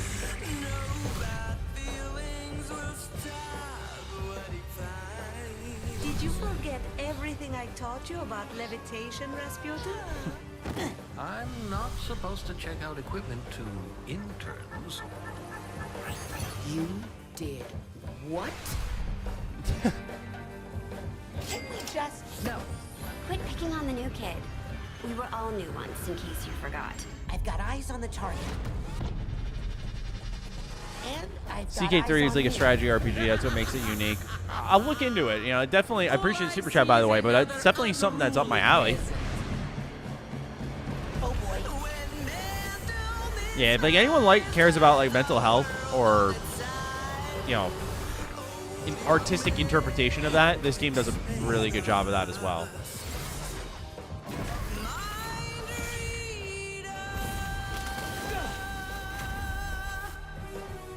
It wouldn't be the first time the Psychonauts underestimated molecular It's also a really power. encouraging sign for Xbox Game Studios. Leave it to me.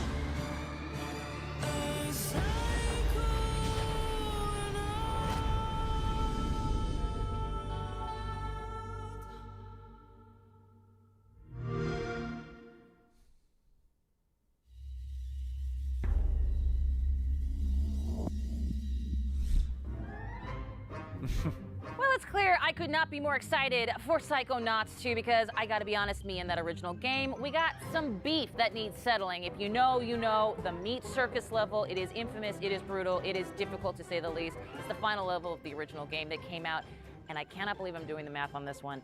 16 years ago, Tim Schafer and Lizette Teatree Montgomery. I am definitely dating myself, but you all welcome from Double Fine Productions. Thank you so much for being here. Tim, can you believe it has been 16 years? I almost said 19 years.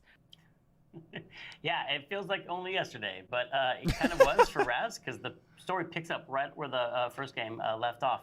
And even though it has been a lot of years, it's a game that matters a lot to us. We really love it here at Double Psychonauts Fine, 2, and we Game know of the Year there's a lot candidate for you, fans that Matty. have a lot Maybe to them, not so we Game of really the wanted to Year. continue the spirit of the first game, It's top which 5, we though, were but able not to do like because we brought back a lot of the higher, same voice actors, like, and we also you know, have a lot of people on the team here 3 through that 5. worked on the first game, as well as bringing on a bunch of new people like Lisette. Thank you. It was really important for us to carry the legacy forward, especially the cool style of Wonk that is very prevalent in the first game.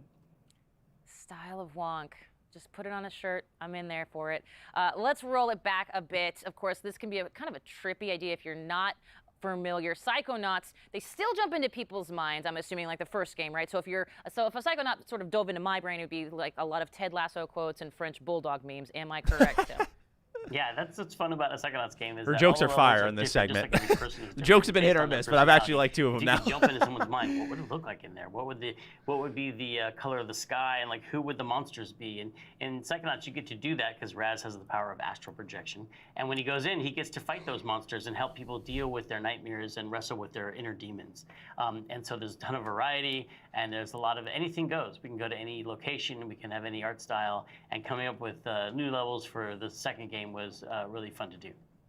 Well, I loved it from the first game, certainly. Let's talk a little bit about how that kind of concept expresses itself in the game world. I mean, Psychonauts 2 has got it all over the place, I'm sure. Yeah, it was really important for us to carry forward the unique brain worlds and unique levels from the first game and the unique style as well. So we were really focused on how we could bring forward that style in Wonk and also bring in new levels and enemies. Now, of course, it wouldn't be Psychonauts without new mental demons, and I'm sure it's happening in Psychonauts 2. What does this mean? If it doesn't mean basically is that we're finally able to slap COVID Thank you, Niall, anxiety in for the the face. for the $5 super I don't chat. get to slap anxiety in your face, but you definitely get to slap some panic attacks, and COVID definitely caused a lot of those. In addition to panic attacks, some of our old enemies have also come back. Our sensors are our favorites, and they're definitely here. And in addition to that, we also have I our love doubts sensors. and some new enemies. There's our lovely sensor. Also, some regrets. Some flying regrets. There are a ranged enemy, and they definitely are challenging.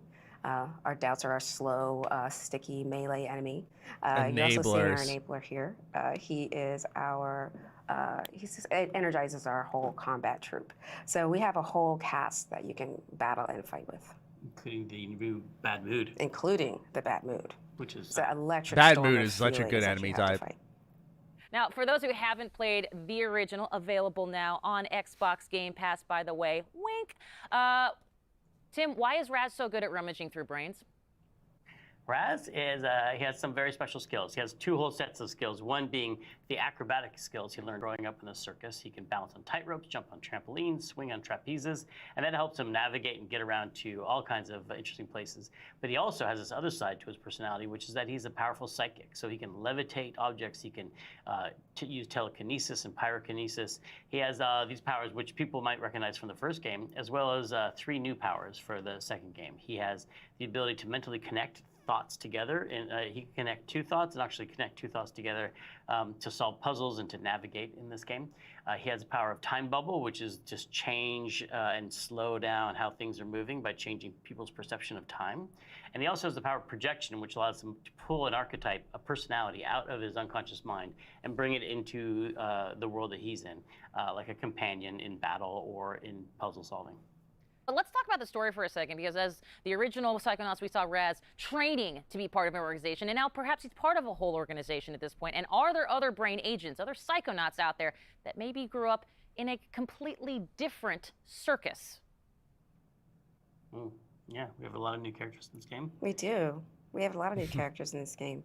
As soon as Raz arrives on the headquarters, he immediately gets introduced to the interns. And the interns quickly tell him and show him how he fits into the organization. The bottom. They're right down at the bottom. Yeah, so earn his way back to the top again. He's no longer the coolest kid in summer camp. Oh, hey, the light finally turned on. Much to his chagrin, his entire family, his entire embarrassing circus clothes wearing family comes to visit him in front of all his new friends. And so the interns find out that he's the awkward middle child of a circus family. Each one of them has their own quirks and foibles, and some of them are even psychic. And so a lot of their story gets told in this game, including their backstory and how it relates to the foundation of the Psychonauts themselves. Well, I like that. And of course, as you might know already, I'm sold. But you, of course, already knew that. When can myself and the rest of the world exact some beefy, meaty revenge? You can get back to the beef and play Psychonauts 2 on August 25th on Xbox Game Pass and PC.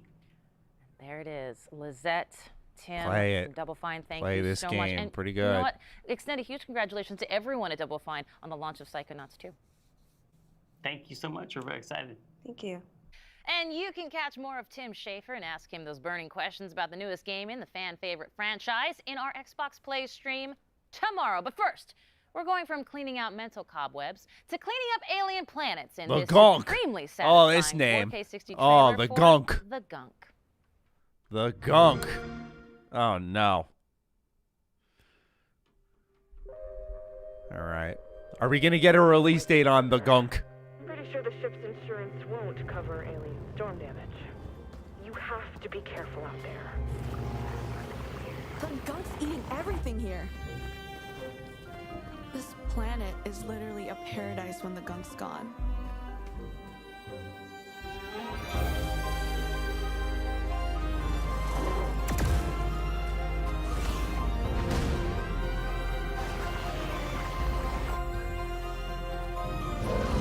This has the potential to have some Blinks of Time Sweeper energy, in all fairness.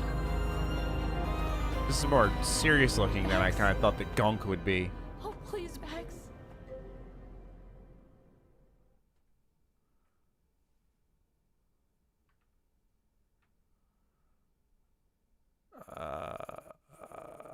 DLC release date. Okay. Okay.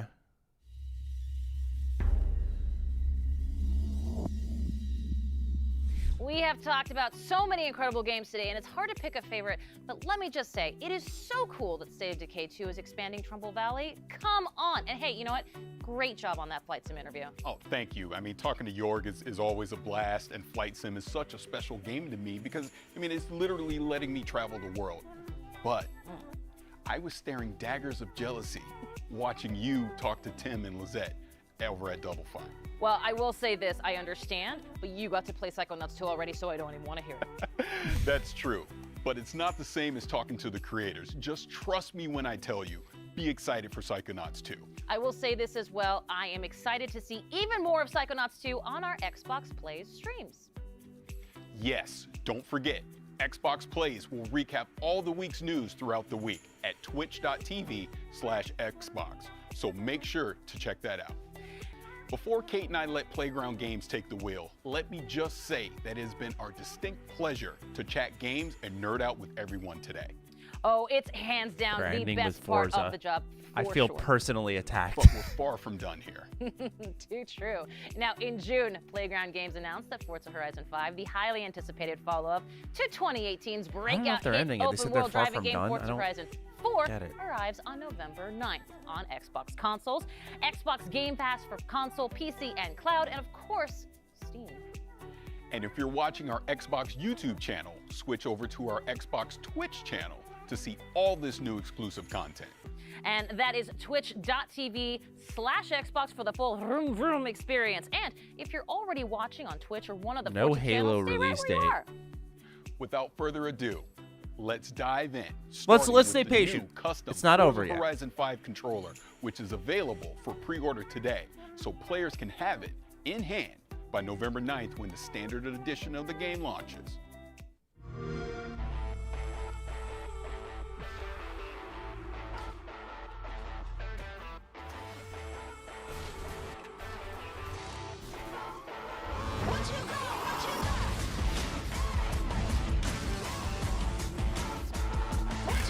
This is a Forza controller?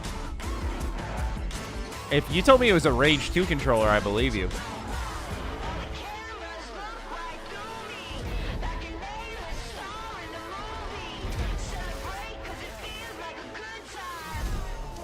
Have you ever wondered how much money they spent on a controller ad? Like, that wasn't low effort. This is like a legit.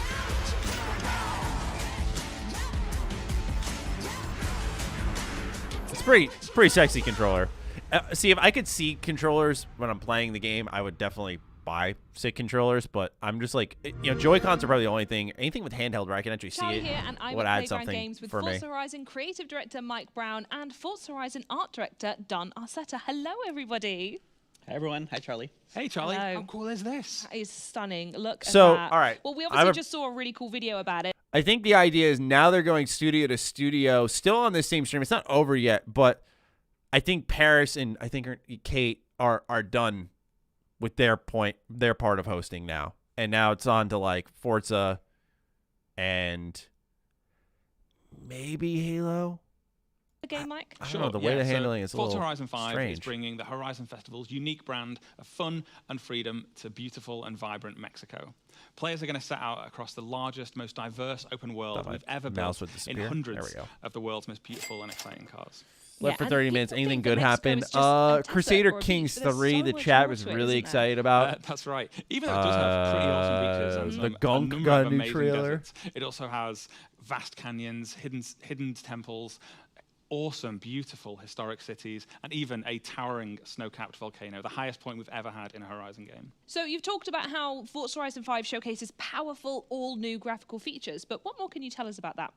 So yeah, our Mexican HDR sky captures really Yeah, illuminate once the world again, to the point fellas, where you feel ladies, like gents, you're really there. there's no need And to thanks personally Xbox attack the Series people X and who are S, on ray camera tracing doing is their job. utilized in Forza Vista to really make our cars we look can more talk true the to real games. life. Do not talk about the You'll people. encounter We the do not smallest need of to details run them up. as you travel throughout No the need world, for that, man. all rendered in striking realism.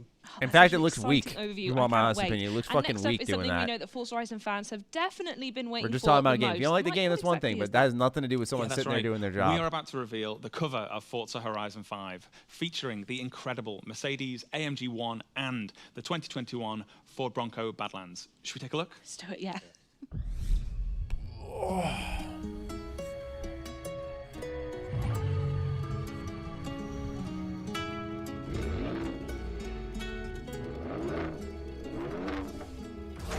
Does that say Brolands or Bronco?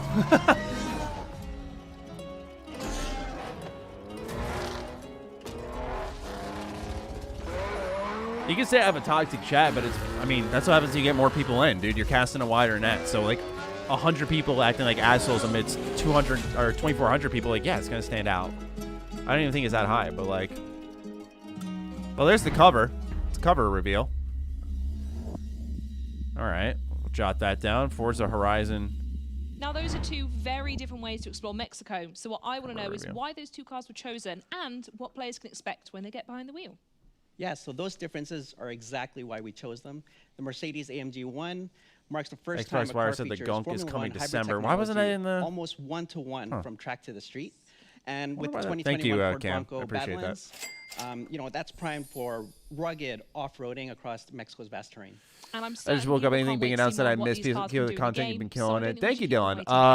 Mike, can you tell no, us you about haven't what missed we're about to much. see It's been a pretty Yes, slow so show. in a few minutes' There were a time, couple we'll be announcements kicking off personally a for me Forza that were Horizon 5 exciting, Let's Go like stream, and everyone should check that out for Wasteland. a big deep Of dive course, into that legendary was content and exciting. features They from Forza announced a new Horizon 5. DLC. But before State of that, we Decay have 2, 8 minutes exciting. of brand Crusader new Kings 3, a lot of gameplay people were where really we're gonna excited see about that in both chat. The Mercedes AMG 1 and the 2021 Ford Bronco Badlands. And in typical Horizon fashion, we are going to see active volcanoes, cars jumping out of cargo planes, and a race under beautiful Mexican skies all the way to the Horizon Festival.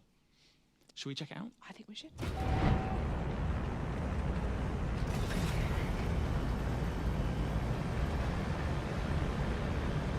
Yeah, hey, chat, or mods, feel free to go crazy. If anyone's being a cocksucker, just throw them out. I don't give a fuck. Like, there's no need for it, man.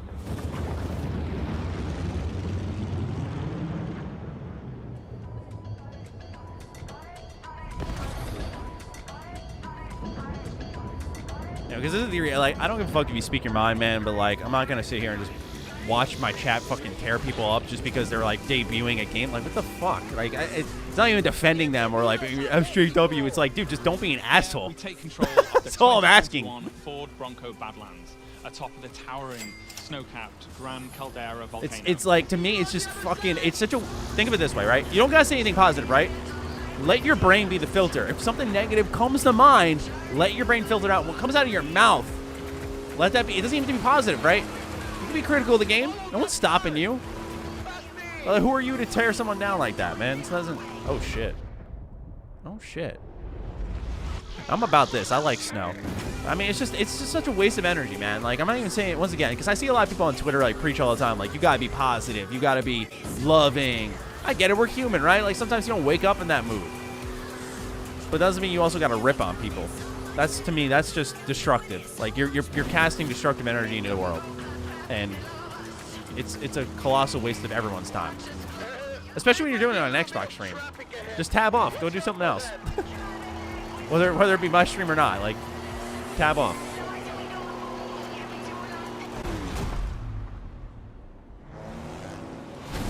Crusader Kings 3 has pretty cool Elder Scrolls conversion mod where you play Tamriel. That's fucking cool. That's kind of hype.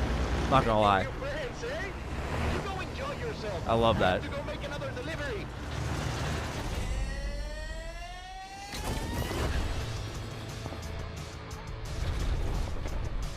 He's trying to keep the love going. I wouldn't even say that. Like, it's just like, I tell it how it is, right? I think I'm a pretty straightforward dude, but you can do that without being a dick. And I think it's because there's so many people online that like boast that idea of like, So now we see the they don't know how to handle their energy, so they just go, I say how it is. It's like, no, you're just a dick. Like, that. There's a difference, right? There's a difference between just being a fucking piece of shit and actually like telling someone how it is in an honest way that doesn't tear them apart.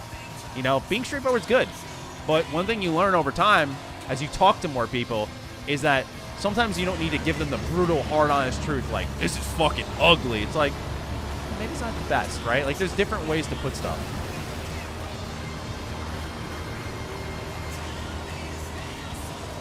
And until you experience it yourself, Someone just put it in chat, so I nod to them. You can build someone up as much as you can tear them down. Doesn't mean you gotta fluff someone up. I hate that shit, right? I don't want fake compliments. But I'm just saying, know the power of words on both ends. You know? Once again, no one's asking anyone to be a perfect human being. None of us are. Twitter will make you think you gotta be. Fuck that. You know, certainly this. By the way, this actually looks really good. I don't mean to distract us from the gameplay. This looks really good. Thank you, Wildborn, for the super chat. Keep being you, Matty. Love the channel and the vibes you put out. Thank you. You know, it's just, I try to just be like, you know, not overly positive, but just like glass half full at the bare minimum. Is Xbox in opening night live? Yeah, apparently. The reason I say apparently is because they have a trailer for Age of Empires that they saved for that and didn't debut here, which I thought was really weird.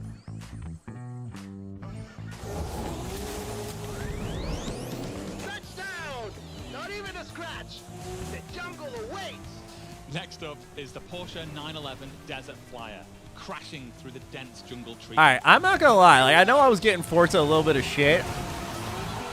It's looking pretty good right now.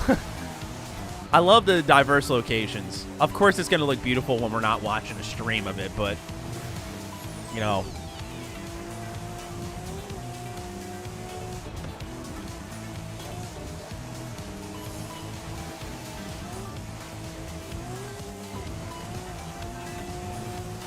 It will hopefully look amazing. Yeah, Adam, I think it will. I mean, I have a pretty strong feeling that it's going to be, like, jaw-dropping. Because this game's doing a lot. It's streaming a lot of data as they're going around the world. So, I just wonder what gameplay systems and, like, what kind of choice and consequence Fable will have.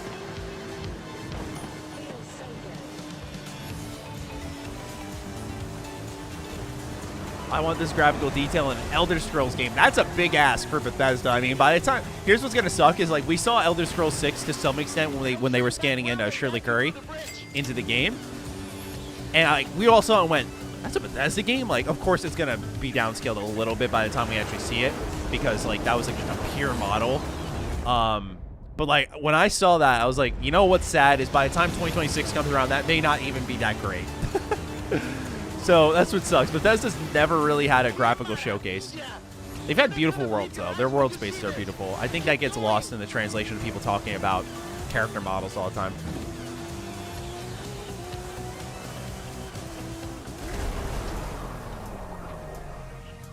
Appreciate the positive vibes at work, man. It's my pleasure, Ryan. Anyway, it's just you know, once again, we don't need a white knight and be up each other's butts constantly with compliments. I get it. Like, there's a fake energy to the internet, but you can be real and nice. It's possible to do two things at once.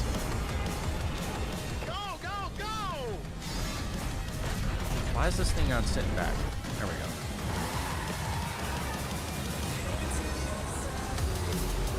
What do you say? First to the festival wins? Vámonos! And on the final leg, we have the stunning Mercedes AMG 1 at full speed across Mexico's sun-baked rocky coast. Horizon, this is Mexico. We've already had cars falling out of the sky, but They showed like 5 different biomes now that all look insane. Pardon me.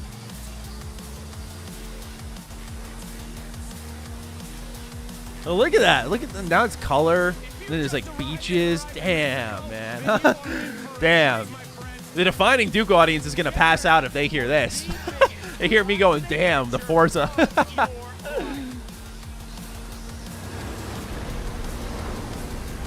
I like the missions in Forza, like in Horizon 3 when you were racing against like the boats and stuff. I thought, or you race against the planes even though you're in a car. I always thought those were really creative and different.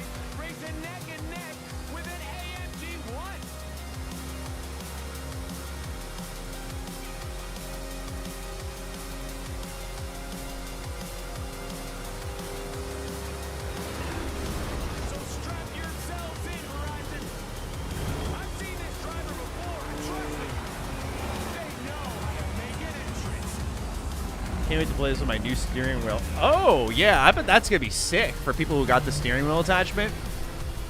I remember there were some compatibility worries. I wonder, I guess that's been solved now. Nice. Pretty good showing. Oh no, that is it. No Halo. No Halo. No Halo at Gamescom. I thought that was a guarantee. Let's write that down in notes. Interesting. No Halo. That's okay. So they're waiting for COD. COD announces no Halo Infinite. What are they waiting for then? I mean, they just cut features. Like, Halo has to be tomorrow. Yeah, like it's gotta be.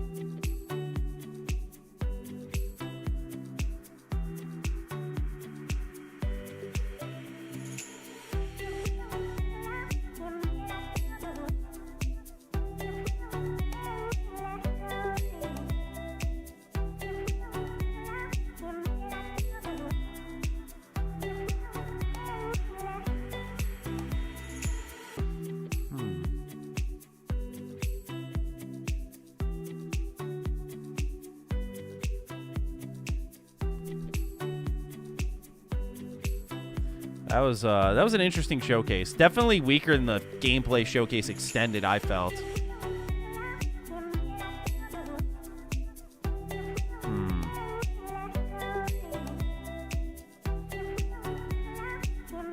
Yeah, definitely not my favorite Xbox stream. That's for sure. There's like two things I really like there. I had my expectations very low too. That was the other thing. I had them pretty low. Like, you know, I was thinking like just 2021 stuff. The fact that we got 2022 stuff though was kind of surprising. I don't know. Very meh showcase. They tried to work with what they had, but I don't know why they put one together. I felt like a lot of this could have been solved through blog posts. You know, I don't know. Showcases, I think companies don't identify that showcases do have some type of higher expectation. They don't need to blow the roof off the place, but content needs to be shown. I guess they felt they had enough. I didn't feel like they did. No Scorn. Yeah, that's a good one too. Yeah, no Scorn. No, forgetting the name again. Tunic, Runic.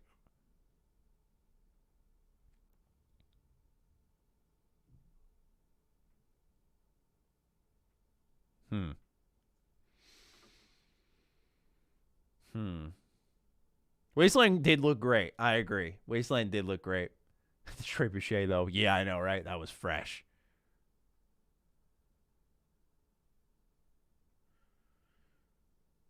No Crossfire X as well. Yeah, that was one of my... I thought that was a surefire one, especially after Xbox had said, like... Or Remedy had said, like, yeah, we're... What's it called? Remedy had said, like, whoa, it's done. It's still coming sometime this year. Let's write that in the notes. No Crossfire X. Yeah, that's...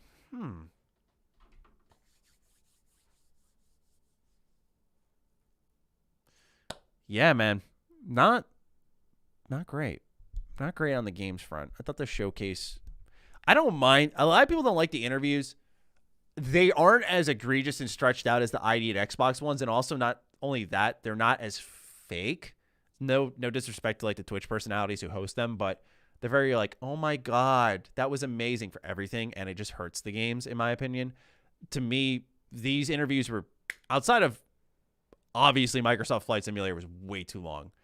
That got shown off the most, and not even shown off the most, talked about the most, and it barely showed anything. But yeah, that Age of Empires, those felt like lapses. Like they thought it would be cool, but yeah, otherwise the interviews like for Psychonauts was good. The interview for Forza was fine. The interview for Wasteland, of course, I'm biased. I thought that was great. CK3, you thought you'd hear a little bit more. But they literally said no surprises, only games previously announced. Yeah, that's not the issue, Professor Chaos. I get what you're saying. I agree. My expectations were in check. I think even the previously announced stuff, they sort of skipped out on obvious choices that people would reasonably expect to be there. Not only that, but what they did talk about they didn't talk about it in a way that I think people expected. Like, showing off a Trebuchet documentary for Age of Empire 4 when it's 2 months out. It's like, let's see gameplay. And they go, well, we got a trailer tomorrow for you at Gamescom. I'm like, this is your fucking showcase, man. What are you doing? No Bethesda. Yeah, I didn't expect Bethesda at all. It's kind of Homer Saints Row. That's going to be tomorrow. Tune in tomorrow. We'll be streaming that. Paris did well. Both of them did well, I thought. Paris and Cade. They did good jobs. They did their jobs well. They were personable because they're there to really, more than anything, ease the worry of these developers who are stepping on to stage, which they're not trained for this job. Their job is to make games. They're not public speakers, right? They get these talking points, and some of them handle it well, but their job as hosts is to sort of ease them and comfort them so that they can speak without tripping over their words and looking noticeably nervous or locking up and not saying the right amount of stuff, which they did well. That's your goal as a host. But yeah, they did a good job.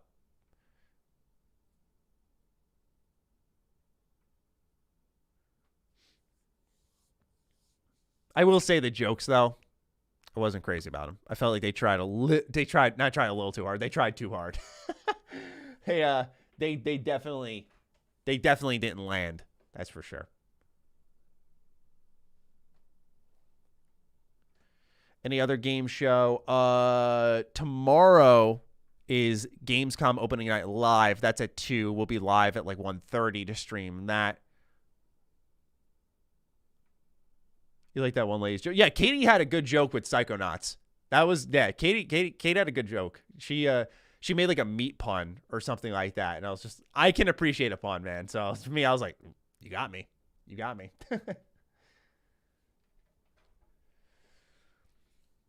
All right, well, it's time for me to get working on a video, of course, for all of you fine folks. We're going to be recapping this showcase and just talking about all the announcements that occurred or lack thereof.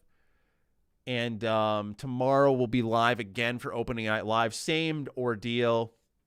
We'll be going live 5 minutes or 30 minutes before the showcase, having a bit of pre-show talking, and then we'll go and watch the show together and react to everything. Kevin Diaz, last super chat. Thank you again. I think them not talking about Halo is worrisome, to be honest. I don't think they were waiting for COD. I think development is going poorly. Just my thoughts. I don't think that you are incorrect on that. I think that there is cause for concern. But we'll talk about that more in the video. But I agree. I do think there's reason to be questioning what's going on. I think there is room for that. With the cut features, it's just a bad look. But we'll see, of course. Time will tell. So with that, ladies and gentlemen, thank you so much for tuning into the stream. Thank you all so much for your support, whether it be through the chat, the super chats, anything.